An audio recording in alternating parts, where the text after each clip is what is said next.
film product placement and celebrity product placement, it seems to be one of the latest crazes in advertising. But does it really work? Tonight we have a very special guest, Susan Ashbrook, and we're going to discuss Will Work for Shoes. Very amazing title, and we'll find out what that's all about soon. How to maximize film product placement and celebrity product placement. And I'm very happy to introduce my special guest. We've only just met recently. I found her in Amazon. She's an author of the book Will Work for Shoes. Please welcome Susan Ashbrook. Hello. Thank you, Tim. Nice to meet you. And you too. And I'm actually very excited to meet you. There was something about your book cover and something about your smile that sort of got me interested. And you have a lovely set of teeth there on that picture. Very nice smile. And I've been kind of really looking forward to this conversation more than some of the others for some reason. I don't know why. I just was really excited to meet you. So welcome to my radio program, which I call Awesome FM. And it's a place where if you're here, you're already qualified as awesome. So welcome to Awesome FM. I like that. It was actually inspired by a friend of mine called Brian Ridgway. And he is a mentor based in Hawaii. And he was talking about personal development. And he said, ladies and gentlemen, please stop listening to Shit FM and start listening to Awesome FM. And I said, oh, can I use that? So Awesome FM was born from that. And we've interviewed over the last year a number of amazing people. And this is a new series that I've been starting. And it's all geared towards the movie industry to help independent directors and producers. And one of the topics I wanted to talk about was film product placement. And I came across your book, which talks about celebrity product placement. And I thought, that's an amazing subject. I'm very interested to know about that. But before we go there, maybe you could just introduce yourself to the audience just a little so we know who you are. I give you the floor. Sure. Well, I've been involved in product placement for over 20 years in Hollywood. And although I've done a variety of product placement over the years, I kind of really specialized in fashion and fashion brands. But I have done product placement for Hasbro Games and MasterCard and, a variety of products. And I really, I think the thing about working in Hollywood that I've learned over all these years is the philosophy of just asking. It can't hurt just to ask. And I think of the famous story about the movie E.T. and about how Steven Spielberg approached Mars Candy, and they wanted to use M&M in the movie. And they met with Mars Candy, and Mars Candy said, well, we'd have to read the script and, all that stuff, which a director hates to, hey, either you have faith in me or you don't, So Spielberg went to Hershey and kind of had Hershey Kiss in mind, but Hershey loved this project and said, this is a family film. It seems really great. What do you think about putting Reese's Pieces in the film? And Spielberg said yes. And, the rest is history. We see E.T. and, of course, we remember the alien eating Reese's Pieces. I remember going to the cinema to watch that movie. And it was. I'm sorry, Tim. What? I remember going to the cinema to watch that movie, and yes. When it came out, it was like an amazing movie. The special effects were just awesome. I remember it so clearly.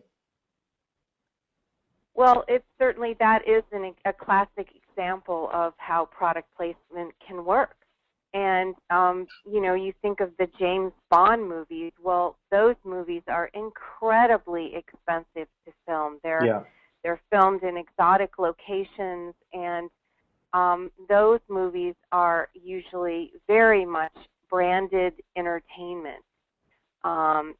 James Bond, the car he drives pays, the alcohol he drinks pays to be a part of that movie. And in fact, in this particular movie, Skyfall, the last movie, Yeah. it had an interesting twist because we always think of James Bond as drinking martinis, and Heineken beer paid to be involved in the James Bond movie, and so he drank beer this time. Wow. That's a real new development. Yeah.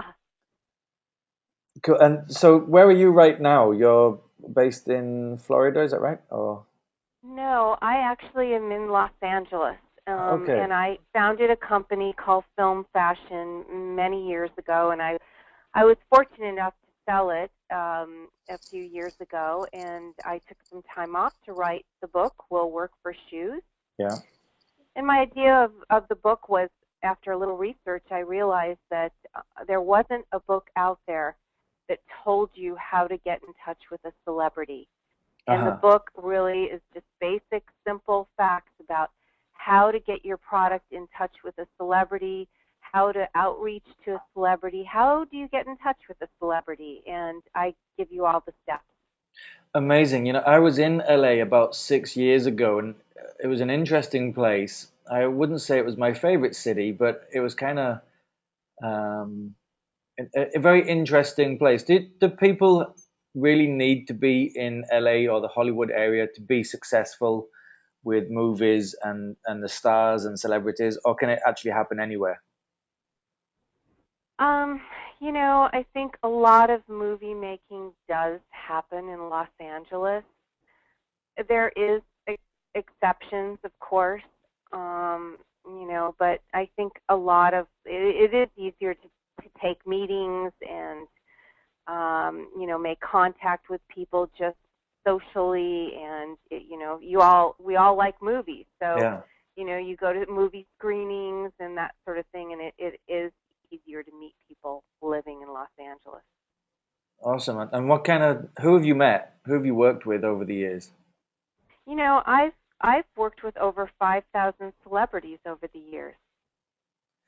I want your list of names and addresses.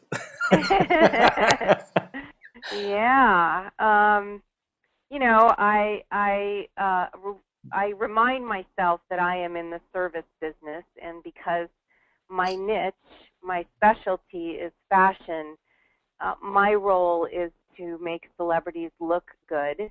Yeah. And not that they need a whole lot of help, but my clients tend to be brands like I've worked for Ralph Lauren, Escada, Chopard, Harry Winston, some very, very big companies, and it's been a lot of fun. Very nice. And when you were a little girl, was this your dream, or was it something that you fell into as the years went by? Yeah, I have an interesting story about that. When I was probably about 12, I heard an interview with Marilyn Monroe on the radio, I believe it Uh-huh. was, and reporters asked her what she wore to bed at night. And she kind of winked and she said, "Well, I wear Chanel number 5." And I heard that and I thought, "What the heck is that? Chanel number 5? Oh my God." She was like an idol to me, Yeah. like many people. And so I saved my babysitting money to purchase Chanel number 5. And that was really my first experience with how a celebrity could influence and make you part with your dollars. She influenced me to buy Chanel number 5. And if you've ever smelled that perfume, it is one strong perfume for a Yeah. young girl to be wearing. So, that was really my early start when I recognized that celebrities could influence me. Well, I guess that very neatly takes me to the very first question I was going to ask you, and that is, does film product placement and celebrity product placement really work? I believe it does. Obviously I'm in that business, and some of the early examples, again, this is fashion related, is in the 1930s, Clark Gable in the film It Happened One Night Uh-huh. went without an undershirt. He was shirtless. And that scene in the movie caused a recession in men's underwear. It was so powerful. Men Wow. suddenly realized they didn't have to wear undershirts. Yeah. If Clark Gable didn't wear one, then, hey, that was good enough for other men. So there are specific examples. There was another early example.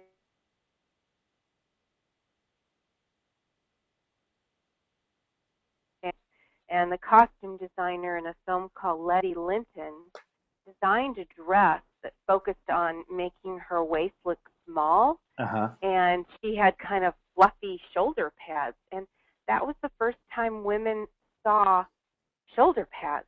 And suddenly, every woman wanted something with shoulder pads because that made their waist look small too.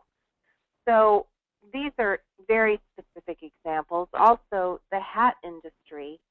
You know, you can imagine in, of course, the 30s, 40s, hats were a part of a man's accessories. Yeah. But over the years, that died off, and until celebrities started wearing hats. And the hat industry really credits celebrities to reviving that business. Their sales have increased 50% because someone like Justin Timberlake wears a lot of hats. Yeah. That's really interesting. And we're talking about two different time zones here, like the Marilyn Monroe and the Clark Gable time and today's time. I remember as a kid watching TV adverts, for example, where they say product A is so much better than product B. Do you think that the audiences have changed a lot now, and what we believe and how we believe it has changed as well? Or are we still open to the very obvious? I think we still are open to the obvious. You know, I know hey, I'm a savvy, knowledgeable person. I know what happens with celebrities and product placement, but I still am observant and notice things like in movies. Hmm. You know, what beer they're drinking. You know what. Well, you know, another example is the Mac computer. Yeah. You know, Mac does not pay to be in any kind of movies or television, but they will give production companies a computer. Uh-huh. So, you know, having read that, suddenly whenever I'm watching TV or looking at a new movie, it's always a Mac computer. Yeah. So, you know, that influence does influence a lot of people. Interesting. And that reminds me not to ask Mac for cash, I guess. There you go. Um, in one of the conversations, I had a conversation with Tom Malloy about 2 weeks ago, and we were talking about product placement a little bit. How do you convince a celebrity or a potential client that the movie or the product that you're going to produce, that they're going to be part of, is actually going to be seen and liked by anybody? And if I'm going to give you, say, $1 million for, the towards your movie, for example, how can you convince me that people are actually going to see it? Do you need to have some kind of business plan in place to present to them, or how do you go about it? Yes, I think you do need to have a business plan in place, and I think it has to be a very succinct pitch. Hmm. Most of these people that you would be pitching are very busy, so if you get 5 minutes of their time, Uh-huh. you're not going to want to waste it, you know, saying, well, I grew up in north of London, and then I went to blah, blah, blah, and, you know, no. Yeah. It's kind of the who are you, why are you calling, what you want, and why the person should believe in you. Mm. So you need really like the elevator pitch, the 5 minute. You do, absolutely. And I think also it's important to keep things real. I write about in my book how if you're approaching a celebrity about your product, remember that they're really real people. And so are producers and directors and anyone in Hollywood are real people. And They may look busy and important, but at the end of the day, they put their pants on just the same as you and I. And I think it's important to find something about your movie that you think, why are you approaching them in particular? Yeah. I mean, the reality may be you're approaching hundreds of people, but they don't know that. They just Sure. know that you contacted them, and why them? So you kind of have to make your pitch unique to them. Interesting. Okay, well, we've just got one of my friends who's arrived, Tom Anthony. Tom is actually an American writer, and he's based in Davao, and we're looking to do a project later on this year together. Tom, do you have a microphone? And I'll open your channel. Let's see if I can. I would like to have. Hi, I Tom. don't know. Can you hear me? I can hear you loud and clear. How are you doing? Okay, very good, very good. Yes. Had a little trouble connecting from down here in the boondock. Okay. Yeah, well, I'm going to keep your line open. Feel free to jump in with any questions you have. Maybe you can mute yourself when you're not asking questions because you've got a little strange echo behind you. Yeah, will do. But good to have you here. How's things? Fine, thank you very much. Looking forward to working together, Tim. I sure am too. And I'm looking forward to next Tuesday as well.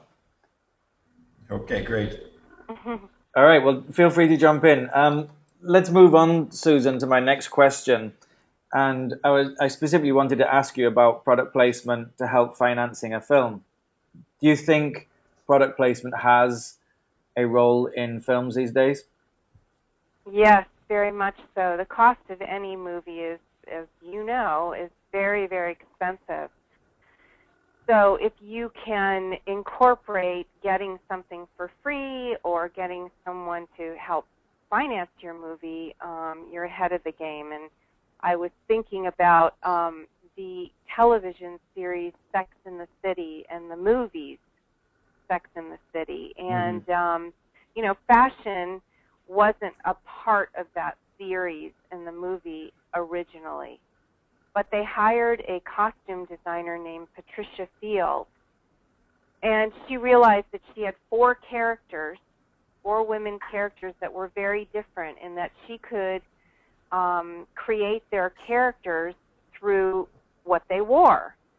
And, you know, what she had in mind was very expensive. So she's based in New York and really connected to a lot of fashion businesses, and she talks about how she begged designers to loan her things for the television series, the original television series. And later, if you were a fashion brand, you were throwing things at her. You were begging her.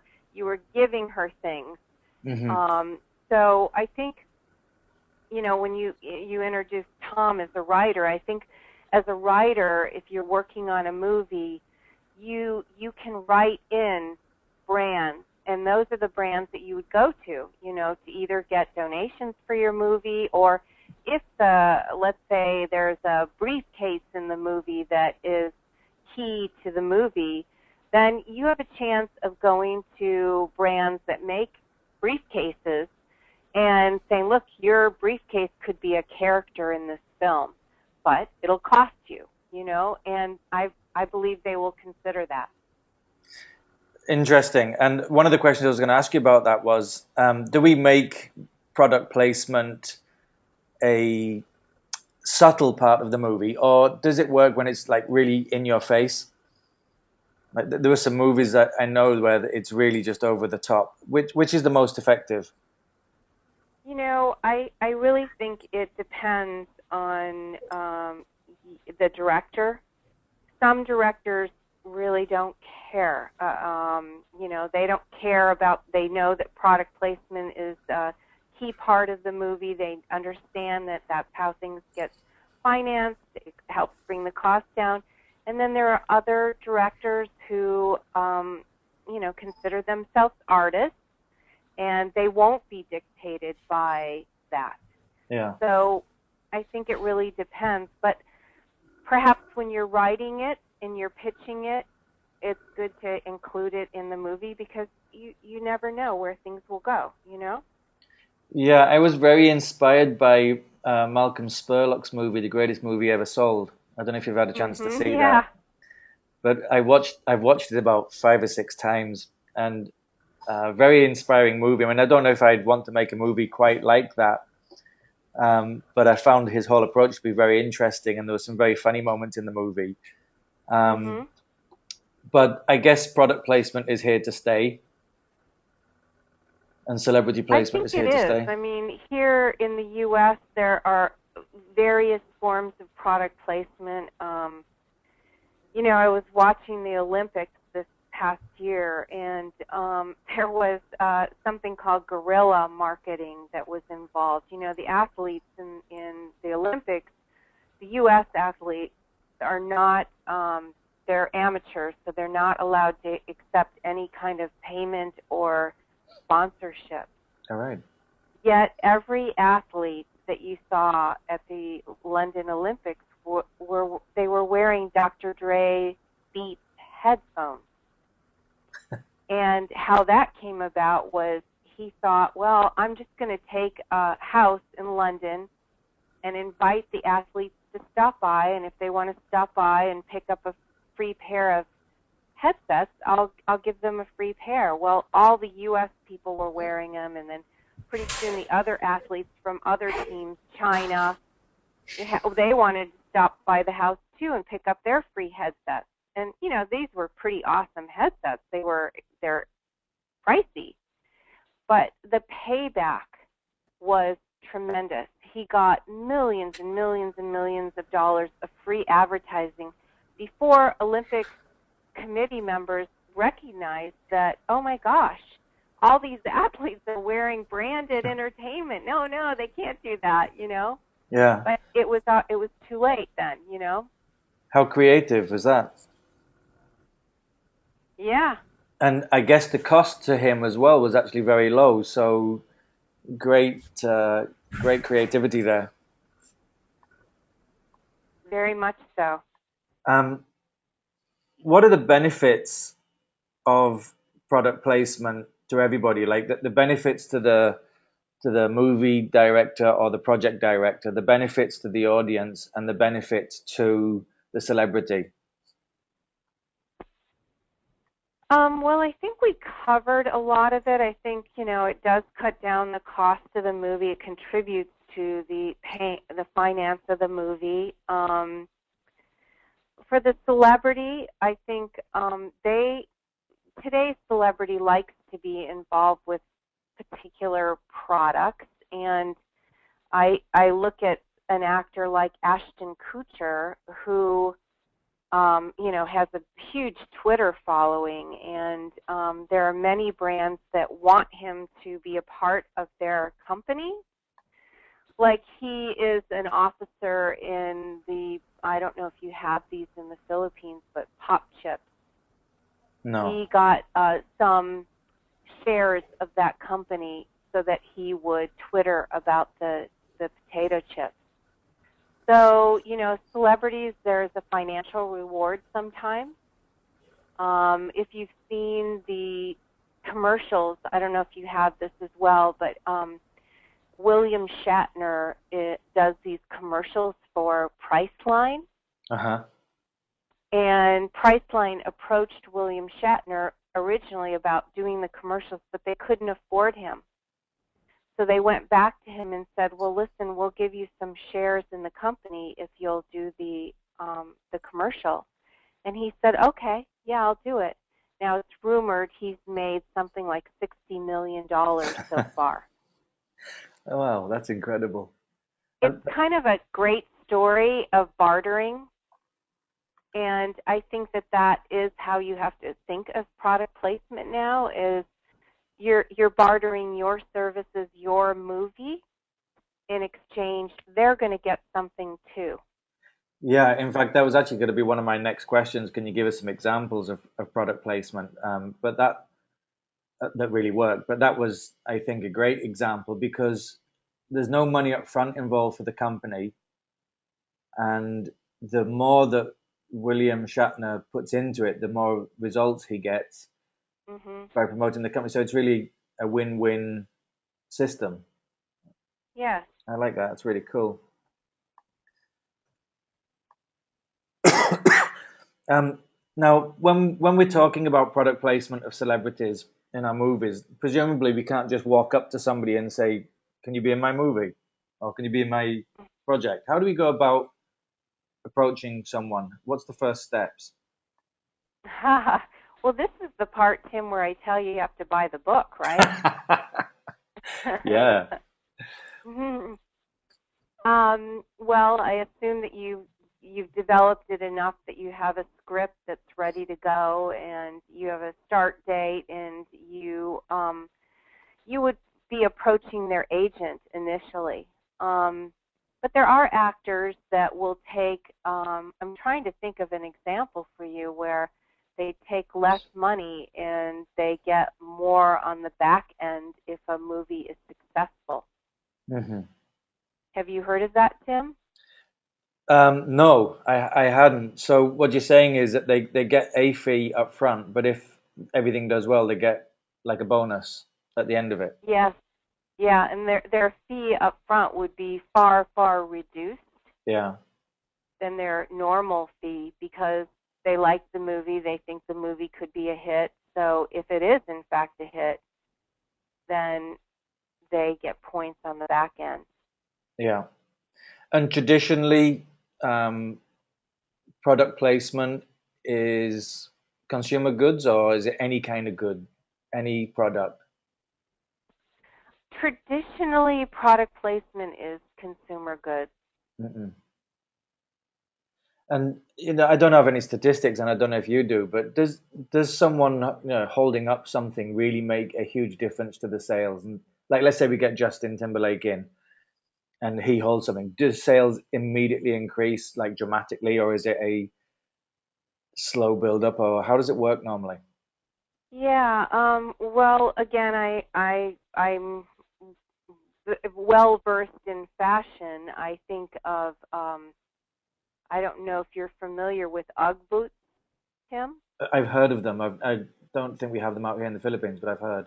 No, because it's probably too warm in your Uh-huh. climate for them. But the company just kind of randomly sent them to celebrities, and hoped that they might wear them, and in fact, they did wear them, and the company exploded because of that.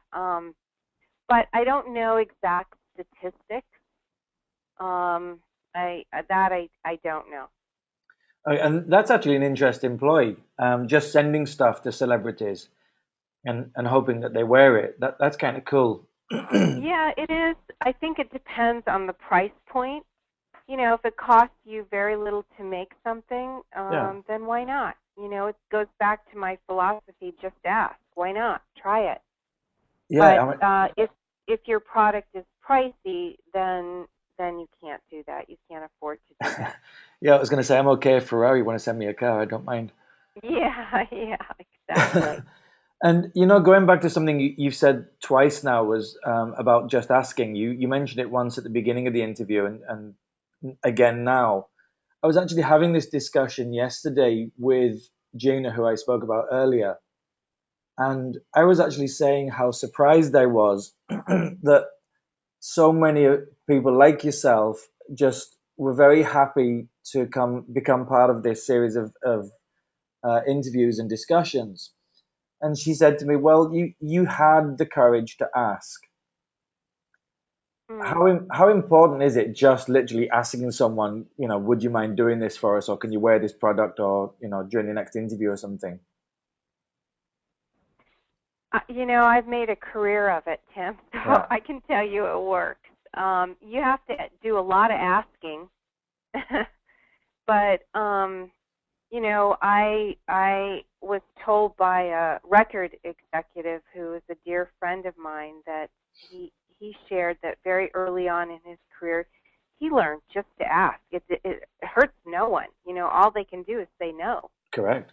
And so I really took that to heart, and I encourage you and you other filmmakers, just why not try it? You have nothing to lose.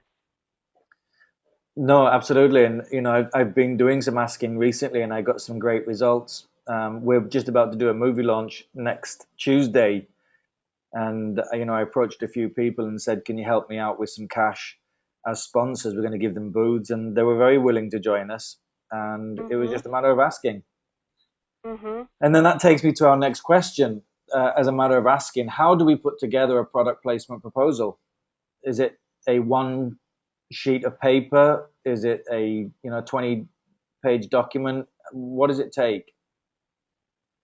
I think initially it is a one sheet, unless you have experience of something that you've done in the past, along with statistics.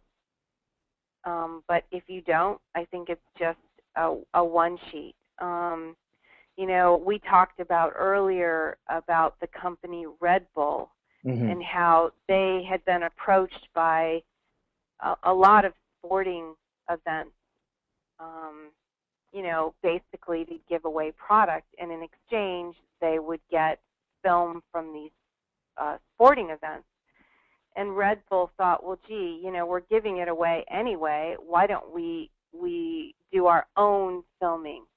And so I think if you had, let's say you were doing a movie that was just their cup of tea, I mean, they'd be interested in giving you money if it was something that they could use, because what they do now is how they recoup their money is they sell downloads. So if your movie is a sporting themed movie and your main character drinks Red Bull and that makes him superhuman, they might be very interested in your movie. They sell downloads. They license shows to TV networks. They're on YouTube. They have 8 million views the last time I checked, probably more recently. So, that's something to consider when you're pitching product placement, for sure. That's amazing. And so as a scriptwriter, I could make some very nice short proposals make my movie based around products specifically and send it directly to the corporations involved. Yes. Wow, awesome. Well, and I guess all of these little secrets and tidbits that you're sharing with us are part of your book. Is that correct? Tim, you asked just the perfect question. And the book is called Will Work for Shoes. I love the title. Thank you. And it's on Amazon.com, easy to order. Yeah, I've got a link directly for everybody to go to, just so it's a little bit easier as well. It's argonet.com / Very good. Will Work for Shoes with a hyphen in between. And it's on the screen right now. So argonet.com / will work for shoes. Yes. And it'll take you directly to the page where Susan has this book. Do you want to tell us a little bit about the book? Because it sounds awesome. I want to get a copy. Thank you. I hope you do. I was fortunate enough to sell my business. I had a product placement company that I built, and I sold it, and I thought, well, over the years, whenever I would travel and people will say, well, what do you do? And I explained, well, I'm kind of behind the scenes, and I work with celebrities. They were fascinated by that. But the number one question they always asked me was, well, how do you get product to a celebrity? And when I did some research, I was really shocked that there wasn't a book out there with just the very simple facts about how you do it. And so I wrote the book. It's a really quick read, and it's very practical, and it has lots of kind of fun Hollywood stories in the book, of how to do it, success stories, and a few stories about what went wrong too. Yeah, there was. I actually saw a reference about what to do. I had a look through the book and through Amazon, and I saw something relating to what to do when the celebrities don't give you the product back. Yes. That's interesting. I never thought about that possibly happening. Yeah, well, it doesn't happen very often. I can say that, which is good news. But you have to be prepared for that too. You do have business work. You have to, you have to have papers. Let them know what you're sending and that you want it back. Yeah. I think in any business, and I know that especially for me, I'm actually in the laser show production business as well. I've been working with lasers for 20 years out in the Philippines. well, 14 years in the Hmm. Philippines. Um, it's very important up front to tell people exactly what's going to happen, so there's no confusion. Exactly. Don't we all like that? Yeah. It's a great way of doing business. And it's very clear. And, we normally have even just a small document to say, I'll do this, you'll do this, and this is what's expected. No misunderstandings. Hmm. Please sign here. Is it pretty much the same in celebrity placement and product placement? It is, and usually celebrities, we call them handlers, whether they're publicists, agents, managers, sometimes husbands or boyfriends Yeah. get involved. If they don't ask what is expected of the celebrity, then you need to do that. Remember I was doing an event with Hasbro Games, and they had hired some celebrities to help promote a game, and there was this one celebrity. It was raining that day, and he did not want to walk between one building and the next building without someone holding his umbrella. He couldn't do it himself, and it was like, well, that wasn't in the contract. Do you need your own person to hold your umbrella? It's silly, but you do have to sit down and be very clear about what's expected. That's interesting. Very interesting. Well, I've really enjoyed talking to you, and I've learned so much, and I'm sure the listeners will also be very grateful for this. Thank you. Tom, do you have any questions at all while you're here? If you're still here. Can you hear me? I was on mute there. Are you there? Great, we're still here, Hello? yeah. Okay, yes. Just a point was looking at product placement. I'm looking into integrating locations with brand logos into script. Any comment about that? That's a wonderful idea. I think you might have missed the first few minutes of. Yes, I did. Yes, I did. And I talk about the James Bond films and how they are very expensive, and of course they always have very exotic locations. But usually, the government or the city or the hotel where James Bond is going to be, if it's prominently featured in the movie, they will donate that location, or sometimes they'll pay to be the location. I'm looking at the sponsorship where they will pay into the project. Yes. Yeah, exactly. No, it's done all the time. Well, Tom is actually based in Davao, which is southern Philippines, and he's fortunate enough to be in an area where the local government do actually do quite a lot for movies, don't they, Tom? That's right. We're looking to work closely with them, not only in the PR area, but for them to provide assets into the project at no cost. Yeah, just ask. Have you seen the movie Argo? Not yet, no. Oh, well, in the movie, I won't give it away, but they're hostages, and the whole premise is that Ben Affleck's character is going to rescue them he's telling them that he's making a movie. And it's humorous, and it's real, it's true, and, I think it goes back to Tom's question about locations. People will love that. Yeah, and I think if there's one thing I've picked up in this 40 minutes together, it is just ask. Yeah, exactly. Why not? They can just say no. Absolutely, and this my next movie that I want to put together, I actually want to do it where I don't use any of my own money. The last one I did, I used a lot of my own money. The next one I want to use product placement, celebrity placement to finance it, and I will be just asking. Good. Good. Well, Susan, it's been awesome having you on with us. Thank you very much for being here. I've really enjoyed talking to you. I've learned a lot. I look forward to staying in touch, Tim, and seeing your next movie. Great. And I hope you'll come back again in the future and join us on Awesome FM. Thank you. I'd be happy to. Great, and I will get you a copy once we get the DVD of the current movie we've got. I'm with a guy called Ian Del Carmen, who's my co-producer and director. We're going to be launching it next Tuesday. I'll send you a copy if you'd like when we get it. I would love that, Tim. Thank you. Thanks. It's got subtitles on it, so you'll be able to understand it. And it's an awesome movie. Good. Well, thank you very much. This is Tim Bennett.